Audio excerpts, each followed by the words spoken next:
Muchas gracias por permitirme una vez más entrar hasta su casa, hasta su hogar o hasta el lugar donde usted me esté viendo en este momento, esté sintonizando este canal. Hoy quiero hablarles acerca de un tema muy hermoso que la palabra del Señor nos muestra en la segunda carta a los Corintios, capítulo 5, versos del 5 al 10. Y es que durante muchos años, durante prácticamente nuestra vida, los cristianos, llámense de todo tipo, a veces no cristianos también, las personas, los seres humanos, estamos acostumbrados a utilizar una serie de conceptos, y más que conceptos, frases cuya procedencia u origen la encontramos directamente en las Escrituras Sagradas. Si alguien llora, por ejemplo, amargamente, decimos que llora como una Magdalena. Si hacemos referencia a un traidor, inmediatamente le decimos o lo consideramos que es un Judas. Y cuando alguien atraviesa un mal momento en su vida y la está pasando realmente mal, decimos que está pasando por un vía crucis. Sin embargo, cuando una persona está triste, por lo general pensamos o decimos que se lo está llevando quien lo trajo, en buenos términos, o de una manera muy elegante, llamémoslo así, para referenciar que las cosas no le están saliendo bien, o simplemente, ya en el argot popular podemos decir que se lo está llevando el diablo. Y eso es común escucharlo en la gente en la calle, las famosas frases o términos callejeros que nos encontramos. Pero curiosamente, a nadie se le ha ocurrido pensar que existe una tristeza que proviene de Dios o está dirigida a producir un efecto en nosotros, y nada menos que Dios, a través de su Santo Espíritu o su Santa Presencia, es el que da origen a este sentimiento. Yo no sé si usted lo ha encontrado en la palabra de Dios, pero la palabra de Dios habla de aquello que produce tristeza según Dios. Cuando leemos la Biblia en el Nuevo Testamento nos vamos a encontrar dos cartas muy importantes. Bueno, en realidad todas las cartas del Nuevo Testamento son importantes, o los libros en el Nuevo Testamento llamados epístolas o cartas son importantes, por supuesto, porque son parte de la palabra de Dios que encontramos recopilada en la Biblia. Pero hay dos que están dirigidas para los habitantes de Corinto. En dichas cartas, el apóstol Pablo habla de diversos temas. Las dos cartas, primera y segunda de Corintios específicamente, son cartas en las cuales el apóstol Pablo aborda diferentes temáticas. Esas temáticas van desde cómo resolver conflictos personales hasta temas doctrinales, problemas de indisciplina, problemas con el pecado. Hace también defensa de su ministerio, y también habla en un capítulo muy importante ahí acerca de la defensa, los fundamentos del matrimonio y cómo deberían ser las relaciones de un creyente con un no creyente, cómo deberíamos comportarnos cuando ya hemos venido a Cristo. Pero específicamente en el capítulo 7 de la segunda carta a los Corintios, el apóstol Pablo habla a sus seguidores para exhortarlos a seguir adelante, tomando la exhortación que proviene de Dios. Todos sabemos que hay diferentes formas de exhortar a la gente, pero hay una forma que es la que deberíamos usar nosotros los creyentes, que es la exhortación que proviene de Dios. Porque si somos hijos de Dios y somos seguidores de Jesucristo, tenemos que buscar la manera de exhortarnos a través de la palabra de Dios, a través del Espíritu Santo de Dios, que nos guía con su hermosa palabra, que nos lleva hacia diferentes formas en las cuales tenemos que recapacitar o tenemos que entender cómo es que debe comportarse un verdadero cristiano.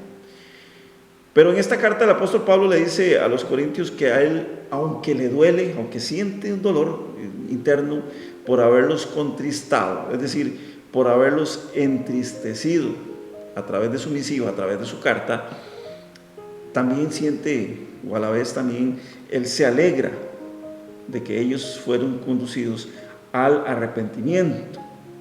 Y ese arrepentimiento por todas las cosas que estaban haciendo mal se produjo a través o producto de la tristeza que ellos sintieron.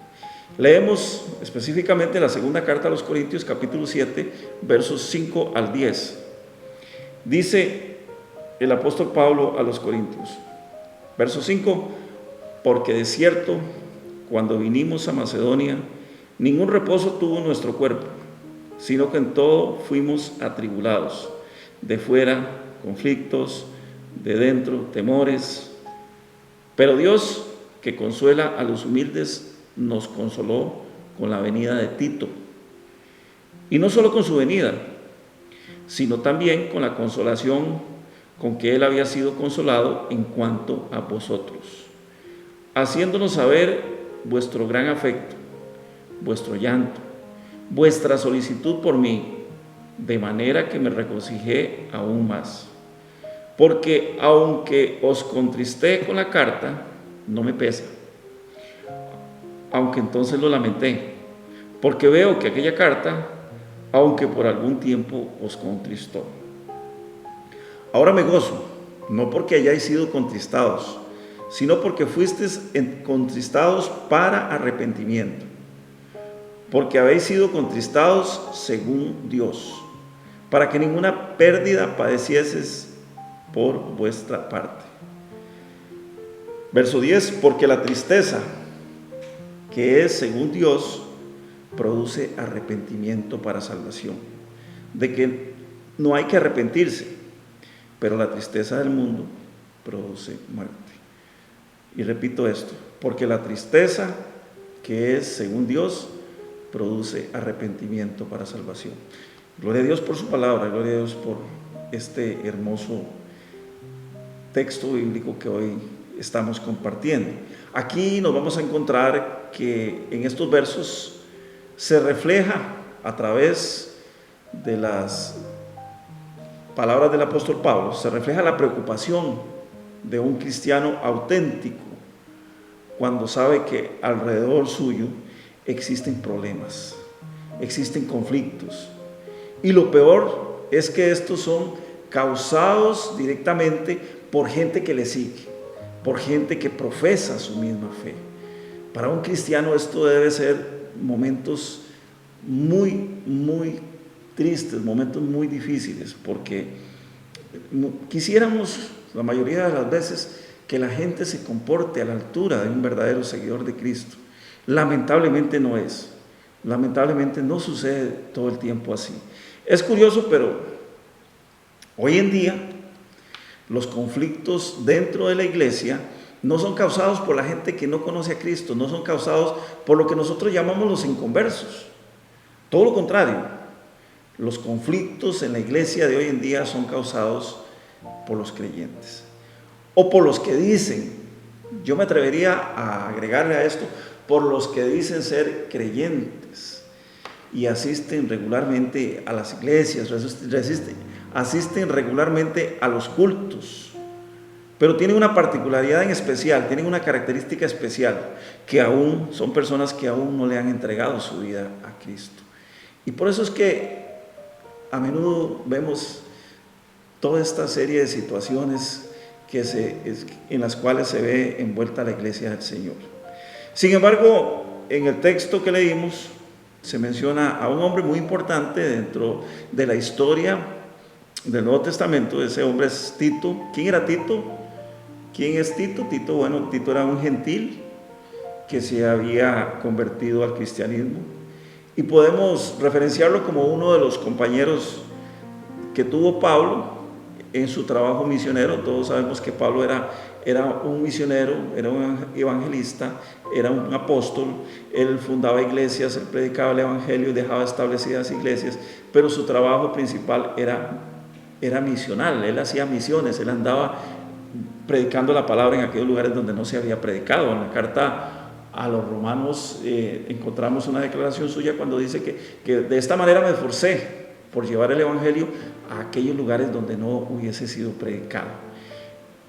En la segunda a los Corintios nos encontramos a este personaje, referenciado al personaje de Tito, en el capítulo 7, versos 6 al 16, en el capítulo 8, versos 6 al 16, en el 17, verso 23. También lo encontramos en el libro de los Gálatas, capítulo 1 al 3, y en la segunda de Timoteo, capítulo 4, verso 10. Pablo había dejado a Tito en la isla de Creta para que organizara y dirigiera las iglesias que había plantado en ese lugar, que había plantado en Creta. Esto lo encontramos en la carta de Tito, específicamente en el capítulo 1, verso 5. En esta carta dirigida a Tito, el apóstol Pablo habla acerca de los deberes y la manera de actuar de los dirigentes en las iglesias. Es muy importante también que la conozcamos, y se la dejo de tarea para que usted la lea y medite también acerca del mensaje que encontramos en la carta de Tito.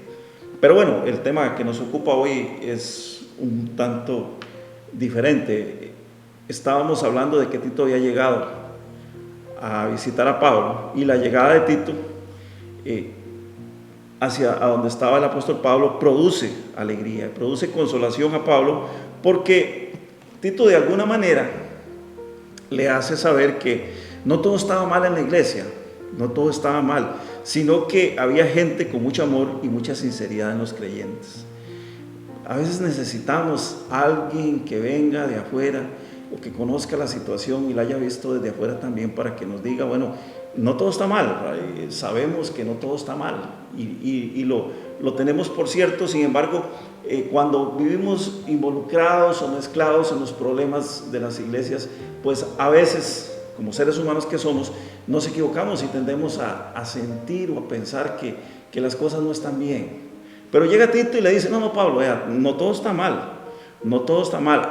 Dentro de la iglesia hay gente que tiene mucho amor, hay gente muy sincera, hay gente que siente mucho gozo. Yo sé que particularmente en la iglesia remanente, que es la que el Señor me ha puesto a pastorear y a dirigir, hay gente con esas características, como también hay gente que eventualmente causa problemas. Pero lo importante es que Tito llega para decirle a Pablo, también hay que enfocarse en las cosas que están bien.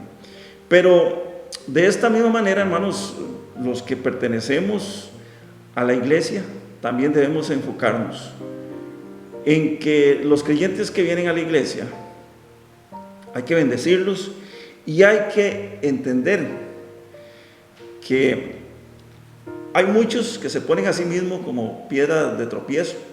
Y decía un pastor amigo mío, decía, es que el hermano me causa muchos problemas, pero él es una bendición.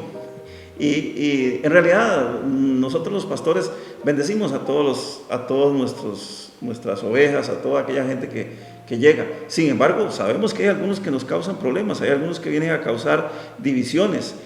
Dentro de todas estas situaciones que debemos pesar, que debemos poner en la balanza, debemos recordar que también, y esto es parte de nuestro trabajo, debemos recordar que también debemos estar firmes y exhortar con una palabra de parte de Dios a aquellos que están desviando sus pasos. Por eso es que la mayoría de las veces los pastores no le caemos bien a todo el mundo, y lógico, porque a veces los seres humanos nos desviamos esperando que nos canten la canción que nos gusta escuchar, y no siempre a los pastores nos corresponde cantar la canción que le gusta a todo el mundo. Para un líder, cualquiera que sea su puesto dentro de la iglesia, no es fácil exhortar, porque se debe tomar la posición de un padre que ama a sus hijos. El pastor, el líder, el que exhorta, tiene que tomar esa posición, el padre que ama a sus hijos. Cuando los padres nos sentamos con los hijos a la mesa, en la sala, donde sea que nos sentemos, nos reunamos con nuestros hijos a charlar, tenemos que exhortarlos, y los amamos mucho, pero a veces tenemos que decirles cosas que no les agradan, a veces tenemos que decirles cosas que ellos no quieren oír. Sin embargo, tenemos que hacerlo, porque es nuestra obligación, es nuestra labor, nuestro trabajo. Dicen los versos 8 y 9, porque aunque os contristé con la carta, o sea, con el escrito que les mandé, ustedes no quedaron muy satisfechos. Dice, no me pesa, Aunque entonces lo lamenté. De momento él sintió dolor, de momento él sintió tristeza. Porque veo que aquella carta, aunque por algún tiempo os contristó, ahora me gozo, dice el verso 9. No porque hayáis sido contristados, sino porque fuisteis contristados para arrepentimiento. Porque habéis sido contristados según Dios, para que ninguna pérdida padecieseis por nuestra parte. Y como dice el verso 8, si en algún momento sentimos que no debimos haberlo hecho, porque a veces nos pasa eso, es que torta, no debía haberle dicho lo que le dije al hermano, no debía haberle llamado la atención tan fuerte, no debía haber abordado el tema de la forma que lo abordé. Pero hay algo que tenemos que entender. Podemos estar seguros que cuando hemos sido guiados por Dios, cuando somos guiados por Dios para hablar, debemos hacerlo con propiedad. Y como decía mi padre, que de Dios goce, decía, tenemos que hablar sin pelos en la lengua, o sea, tenemos que hablar sin ningún tipo de muletillas, sin ningún tipo a veces de miramiento. O sea, hay que decir las cosas tal y cual son, cuando son, en el momento que son. Por supuesto, siempre guiados por la palabra del Señor. Sabemos que esa exhortación que estamos teniendo con el hermano, y esto es muy útil, es muy válido que lo tengamos presente, esa exhortación que estamos teniendo con el hermano o con la hermana, a la persona que estemos exhortando, a su tiempo, en su momento, va a surtir el efecto que tiene que surtir. Y de seguro, esto es claro, de seguro que vamos a lograr que el que estaba equivocado o anda en malos pasos, el que está desviado, pueda arrepentirse y volver a tomar el camino que había dejado atrás. Esto lo vamos a lograr, y no nosotros, lo va a lograr el Señor a través de la exhortación. Recordemos que somos simples instrumentos del Señor. No debemos dudar nunca de usar la palabra para guiar a la gente. No debemos tampoco dudar que la palabra de Dios es eficaz. Y por eso es que es tan importante conocer la palabra, por eso es que es tan importante que tengamos ese consejo, ese mensaje de parte de Dios. Dice Hebreos capítulo 4, verso 12, porque la palabra de Dios es viva y eficaz, y más cortante que espada de dos filos, y penetra hasta partir el alma y el espíritu, las coyunturas y los tuétanos, y discierne los pensamientos y las intenciones del corazón. El escritor de Hebreos compara la palabra de Dios con una espada de dos filos, con una espada que corta en ambos extremos. Todos conocemos cómo es una espada. Normalmente las espadas tienen un solo filo, pero dice que esta, que es la palabra de Dios, es una espada especial, porque tiene doble filo, tiene filo en la parte de arriba y en la parte de abajo. O sea, normalmente las espadas tienen lo que nosotros llamamos lomo, que es la parte que no corta, pero la espada de dos filos no tiene lomo, tiene dos lados iguales donde tiene filo. Dice que parte el alma y el espíritu. Esto significa que nuestros pensamientos, nuestros sentimientos, nuestras emociones son expuestos y confrontados a través de la palabra de Dios. Llega a nuestro espíritu. Por eso es que al ser confrontados nos sentimos contristados por el Espíritu Santo, y el Espíritu Santo nos redarguye. Recordemos que Jesús dijo que Él dejaría al Consolador, al Espíritu Santo, quien vendría a redarguirnos, o sea, quien vendría a confrontarnos, a decirnos, mira, eso está mal, eso no está bien, eso tienes que cambiarlo. Es decir, la palabra causa en nosotros un estado de conciencia, un estado de conciencia que nos hace saber cuándo es que estamos actuando mal y cuándo estamos actuando bien. Precisamente esa es la labor del Espíritu Santo, y esa es la razón por la cual aceptamos a Jesucristo y le pedimos que more en nuestro corazón, porque cuando Él mora en nuestro corazón vamos a tener menos posibilidades de equivocarnos. Pablo nos enseña en 2 Corintios otra óptica acerca de lo que es el trabajo del Espíritu Santo en los cristianos. Dice en el verso 9, ahora me gozo, no porque hayáis sido contristados, sino porque fuisteis contristados para arrepentimiento, porque habéis sido contristados según Dios. ¿Según quién? Habéis sido contristados, no según la persona que los exhortó, fuimos contristados, cuando sentimos que hemos sido confrontados con la palabra de Dios, estamos siendo contristados, o sea, entristecidos según Dios.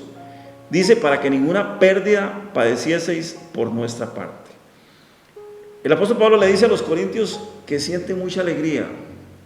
Pareciera ser como algo que no está bien. Dice que siente mucha alegría porque la palabra enviada a ellos cumplió su cometido. Fueron entristecidos, o sea, fueron contristados. Pero este contristamiento tenía una razón de ser.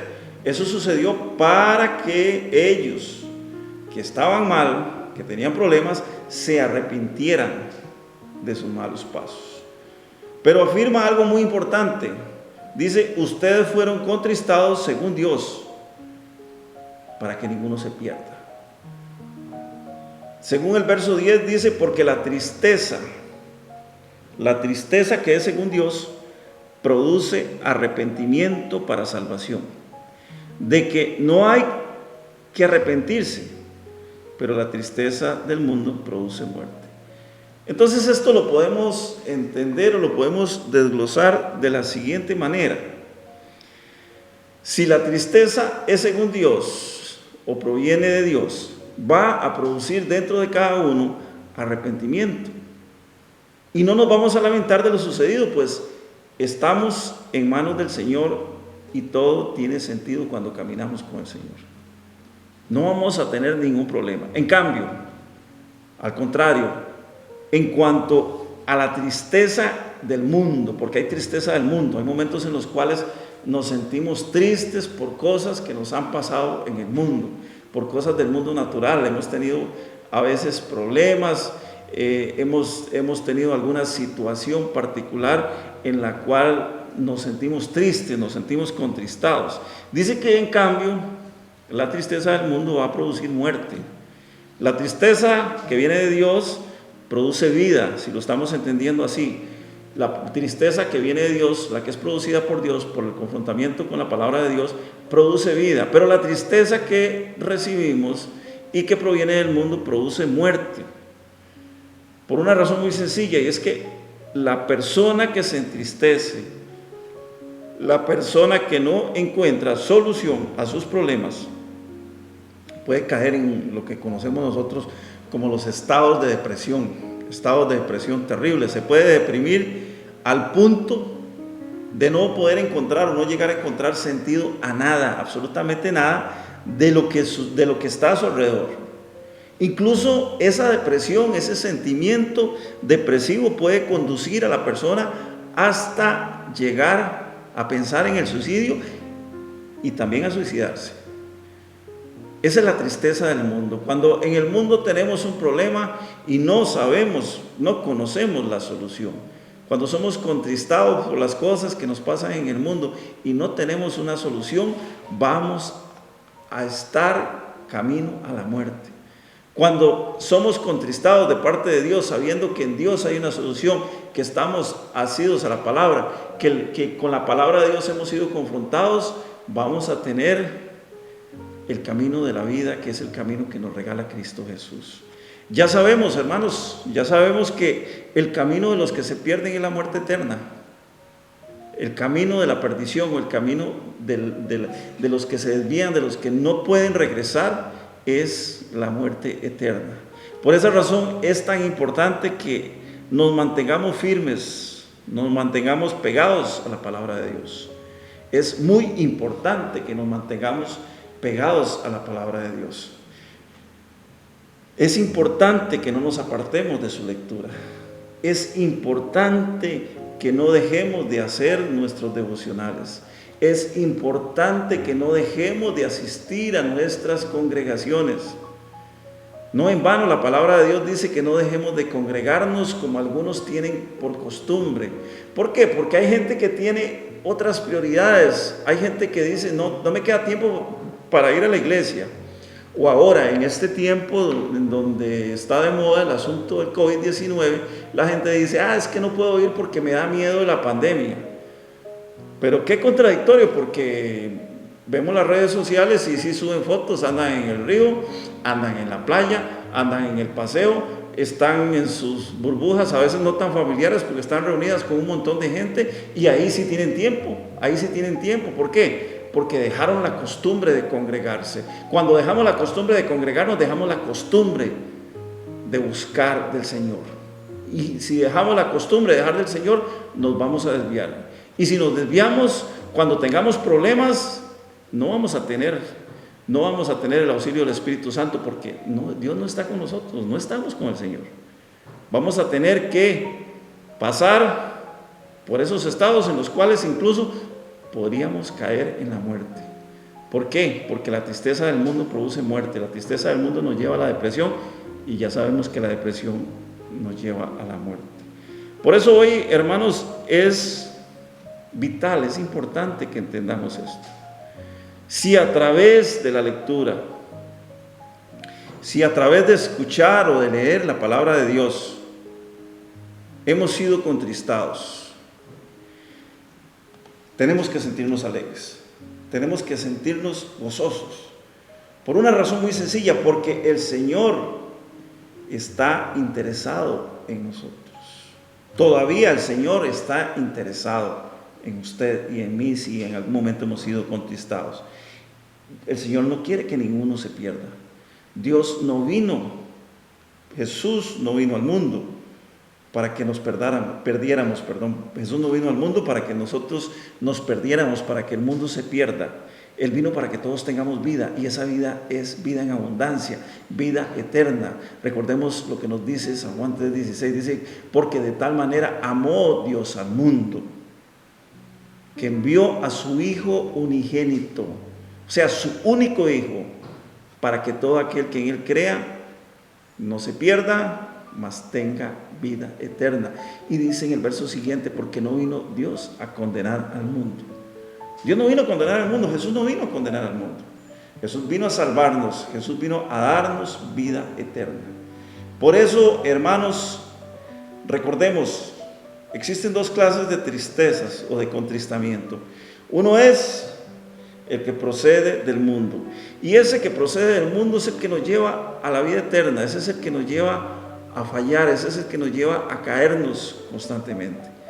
Pero existe otra tristeza, que es la que viene según Dios, y es la que nos confronta. Necesitamos ser confrontados diariamente por la palabra de Dios. Recordando esto, la palabra de Dios es más cortante que espada de dos filos. Por esa razón,